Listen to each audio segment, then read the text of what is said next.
Salam Outsiders, la famille. Avant de parler de débrief, faut qu'on soit sérieux. En fait, je suis venu, j'ai mis une casquette et derrière j'ai reçu plein de messages, plein de projets, des choses qui m'ont intéressé, tu vois, des choses que j'ai kiffé. Il y en a un, j'adore. Afro Happening, je dis bien Afro Happening. Le truc c'est simple en fait, c'est un site internet, c'est une plateforme, c'est juste une plateforme en fait. Si toi tu es un promoteur d'événements, si toi tu aimes promouvoir des événements, des trucs, amener des artistes, etc. à travers le monde, tu vois, pour la diaspora, que tu sois en Europe, en Amérique, etc.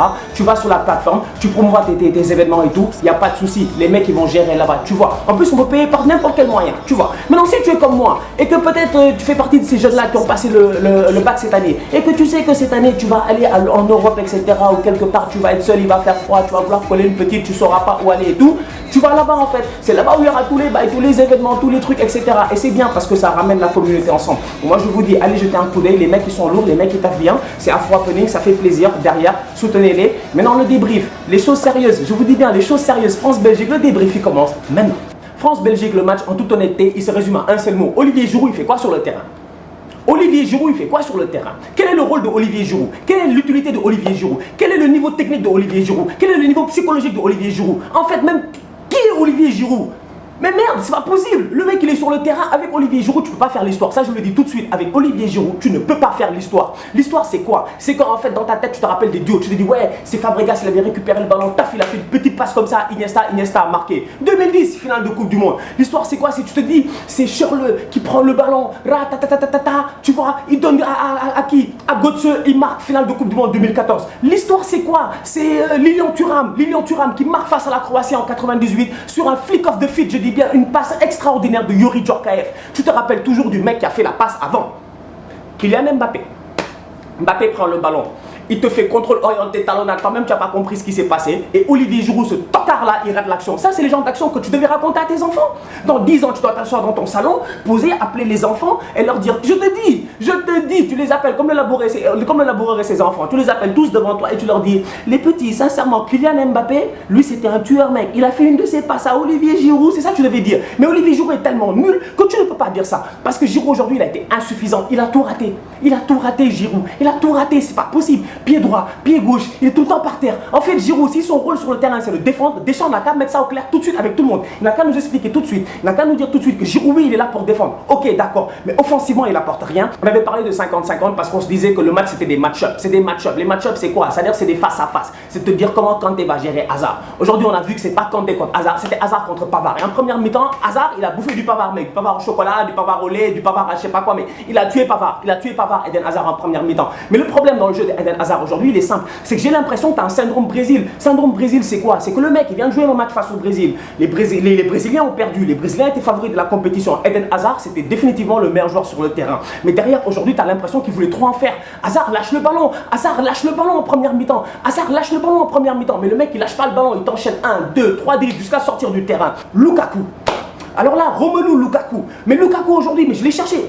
Je l'ai trouvé, mais tout le temps en retard en fait. Lukaku était tout le temps une demi-seconde en retard, une demi-seconde en avance sur le ballon. À un moment donné, tu as un ballon de Kevin De Bruyne, mais je te jure, si Lukaku il est un peu plus lucide, il te met le pied. Tu vois, à un moment donné, tu as le ballon qui est dévié par Umtiti. Si Lukaku il va pas trop vite, peut-être que la déviation ne tombe pas sur le bras. Lukaku aujourd'hui, il a toujours été à contre-rythme. Et ça, c'était dommage, tu vois. Kevin De Bruyne, ça a été compliqué pour lui aussi. En fait, tu te rends compte que ces Belges-là en tant que tels, ils avaient la possession de balle. Mais sur le jeu, ils n'étaient pas meilleurs que les Français. Et la preuve, cette Coupe du Monde nous a montré quoi? Quand tu as la possession de balle, ça ne veut pas dire forcément que tu vas gagner en tant que tel. Non, c'est ceux qui n'avaient pas la possession qui ont remporté la plupart des matchs de cette Coupe du Monde-ci. Roberto Martinez, son match aujourd'hui, il a raté 2 fois. Il y a des choses que j'ai pas compris, il y a des choix que j'ai pas compris. Dembélé faisait quoi sur la feuille de match en début de match? Dembélé, tu l'as pas vu durant cette Coupe du Monde-ci. Donc le mec, techniquement, il est peut-être à court de rythme. Le mec, techniquement, il a peut-être pas forcément 90 minutes dans les jambes. Aujourd'hui, ça a été compliqué. Il doit prendre des cartons plusieurs fois. L'arbitre l'a laissé échapper, tu vois. Deuxièmement, quand Mertens y rentre.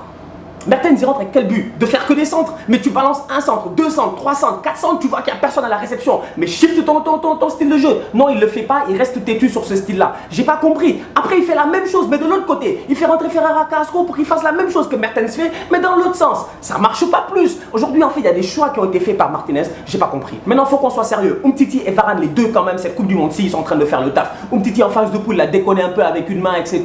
Il y a eu un petit fiasco, mais depuis lors, il est solide. Varane, j'en parle même pas. En fait, les Français, quand tu regardes bien, je suis désolé, vous pouvez ne pas les aimer, parce que je sais qu'il y a beaucoup de gens qui les aiment pas, mais je suis désolé, ces Français-là, quand tu regardes bien en ce moment, qui va les battre? Qui va les battre? Qui les a inquiétés?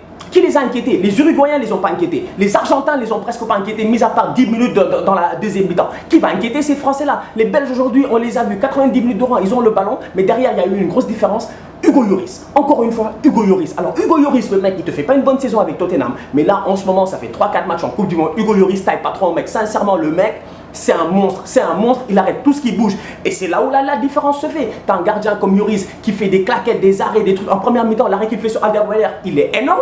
Mais il est énorme, tu vois, la même manière que Courtois, l'arrêt qu'il fait sur Pavard, il est énorme, mais après, Lloris il continue et Courtois il n'y arrive pas. Et la différence elle se fait là. Varane, Umtiti, j'en parle même pas.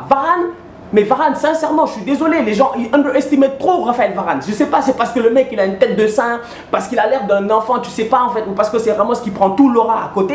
Mais Raphaël Varane, c'est un bête de défenseur. À un moment donné aujourd'hui, il te fait une récupération dans les pieds de Hazard. Varane, tout ballon qui traînait, il était là pour les sortir. Donc aujourd'hui, ces Français-là, quand je les regarde, je me dis, personne ne les a inquiétés. Donc du coup, pourquoi ils ne seraient pas champions du monde? Autre nouvelle dans l'actualité qui est venue foutre le bordel aujourd'hui, c'est Cristiano Ronaldo. Alors là, Cristiano, gère-toi mec. Cristiano, sincèrement, on est en mode Coupe du Monde quoi. Les gens sont assez stressés, tu vois. On a des matchs à regarder, des matchs à débriefer. Moi, je n'avais pas prévu aujourd'hui de parler de Cristiano Ronaldo. Mais évidemment, lui, c'est le seul mec qui a le droit de gâcher toute l'actualité comme ça. Ah ben CR7, bravo à toi, tu es allé à la Juve. Maintenant, deux choses. La première, c'est de dire que, je connais des gens qui vont te dire, ah non, CR7, il va à la Juve, les mecs, ils ont claqué 105 millions sur CR7, est-ce que ça en vaut la peine? Je suis désolé. Cristiano Ronaldo, les 105 millions là, il va les rentabiliser en maillot en même pas une semaine, mec. En une semaine, tout le monde va. Même moi, je vais acheter un maillot.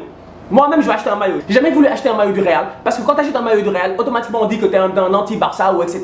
Du coup, j'ai pas de maillot du Real, j'ai pas de maillot du Barça. Mais Cristiano Ronaldo, le mec, c'est un monstre. Même moi, je vais acheter mon maillot de la Juve, floqué numéro 7, Cristiano Ronaldo. Donc aujourd'hui, les 105 millions là, ça va être géré rapidement. Il n'y a pas de souci. L'autre question à se poser, c'est de savoir qu'est-ce que Gonzalo Higuaín en pointe peut faire que Cristiano Ronaldo ne peut pas faire. Répondez à ma question. Cristiano Ronaldo est 10 fois plus catch que Gonzalo Higuaín. Cristiano Ronaldo nous a montré durant ce mondial-ci que lui, n'importe quel troupeau de moutons que tu le mets derrière, il va les amener loin en fait. Donc Ronaldo, c'est un bête de leader. Et Ronaldo arrive dans un club qui est structuré. C'est pas comme s'il allait dans un petit club, les Al Ahly, les je sais pas quoi, là, les clubs. Non, il va pas en Chine, Ronaldo. Non, non, non. Il va à la Juventus de Turin. Il y a une structure, il y a une mentalité, il y a une façon de penser. Je vous l'ai dit, allez voir le reportage sur la Juventus. Il est énorme. Il y a un reportage sur la Juve en 3 épisodes. Je te dis, il est énorme. Et quand tu regardes ça, tu te dis juste une seule question, c'est de dire, le mec, pourquoi il va pas briller là-bas en fait? Pourquoi il ne brillerait pas à Turin? Il l'a déjà fait sur le maillot du Real en te claquant un des buts les plus sensationnels de l'histoire de la Ligue des Champions ou même peut-être de l'histoire du foot. Aujourd'hui, je suis désolé, Cristiano Ronaldo, moi l'année prochaine, 30 buts minimum en Serie A. 30 buts minimum en Serie A. 15 ans Ligue des Champions, il te remporte la Ligue des Champions et Buffon, sincèrement, il va se rendre compte de la bouffonnerie qu'il a fait d'aller concurrencer Alphonse Areola. Bon, les fans du Real, miskin à vous, sincèrement, les gars, une pensée sérieuse à vous parce que je me dis, honnêtement, à votre position, j'aurais mal. Dans votre position, j'aurais mal. Parce que dans ma tête, je me dis, le même été, les mecs, ils ont tout perdu. Les mecs, ils ont tout perdu en fait. Vous, c'est comme si en fait, on vous. C'est comme si la fille, elle a rompu avec vous et même pas une semaine après, elle est sortie avec un autre mec. Voilà ce qui s'est passé pour les fans du Real. C'est incroyable, mec. Zidane, il est parti et Ronaldo, il est parti. En fait, eux, leur cœur est brisé. Moi, j'en ai vu, mec, avec des cuillères en main, des fourchettes en main, en train de chercher des prises de courant. Faites attention, si t'as un fan du Real chez toi, gère-le, mec. Enferme-le, aide-le. Sincèrement, mentalement, ça va plus trop. Parce que là, ils savent plus quoi faire. Ils savent plus quoi faire, en fait. Ils savent plus quoi faire. Et moi, je dis une chose. Si Florentino, il est intelligent réellement, si réellement il est dangereux, il est intelligent, il a qu'à claquer les 120, 180, je sais pas quoi, millions et aller chercher Eden Hazard. Sur ce, on se capte demain pour un nouveau débrief. Ça va être extrêmement chaud entre l'Angleterre et la Croatie. Qui va rejoindre la France en finale? Qui va rejoindre la Belgique pour la 3e place? D'ici là, on continue à liker, on continue à partager. Merci aux gars de AK officiel pour la casquette encore une fois. Allez les follow sur Instagram, ça vous coûte rien, sincèrement, ça te coûte que dalle, mec. AK officiel. AK, c'est comme AKA. Tu te rappelles les mecs dans le temps sur MSN Messenger? Ils avaient tous des surnoms. Le mec s'appelait, je sais pas moi, Babacar Doucouré, mais il s'appelait Doucouré AKA Tupac. Gère-toi, mec. Sincèrement, tous outsiders dans la famille.